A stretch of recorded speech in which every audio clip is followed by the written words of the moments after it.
PTS crossing থেকে যতই শহরের দিকে এগোনো যায় বা ধর্মতলার দিকে এগোনো যায় বা আরও গুরুত্বপূর্ণভাবে বা আরও স্পেসিফিক করে বললে পিটিএস ক্রসিং থেকে ফোর্ট উইলিয়ামের দিকে যত এগোনো যাচ্ছে ততই এই ধরনের বিশেষ বাংকার চোখে পড়ছে। পিটিএস ক্রসিং থেকে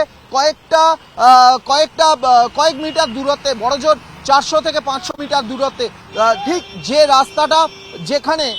রাস্তার ক্রসিংটা বাঁদিকে ভিক্টোরিয়ার দিকে চলে যাচ্ছে, ঠিক সেই জায়গায় এই রাস্তার ধারে আরও একটি বাংকার দেখা মিলল।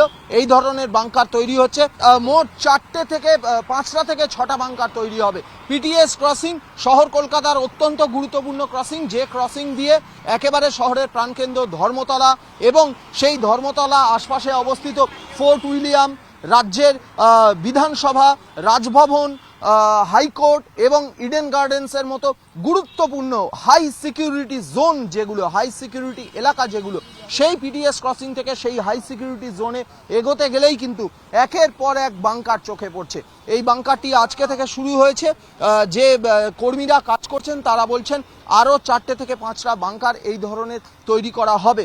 এই বাংকারটি তৈরি হয়েছে ঠিক পিটিএস ক্রসিং থেকে কয়েক মিটার দূরত্বে এসে, যে রাস্তাটা আমি যেখানে রয়েছি আমার বাঁদিকে যে রাস্তাটা সোজা ভিক্টোরিয়ার দিকে চলে যাচ্ছে, অর্থাৎ অতি গুরুত্বপূর্ণ লোকেশন। এবং আমার উল্টো দিকেই ঠিক কলকাতার রেসকোর্স, খুব গুরুত্বপূর্ণ লোকেশন। এই লোকেশনে এই ধরনের বাংকার তৈরি হচ্ছে। কলকাতা পুলিশের কমান্ডো বাহিনী, 2 থেকে 3 জন কমান্ডো বাহিনী এখানে মোতায়েন থাকবেন।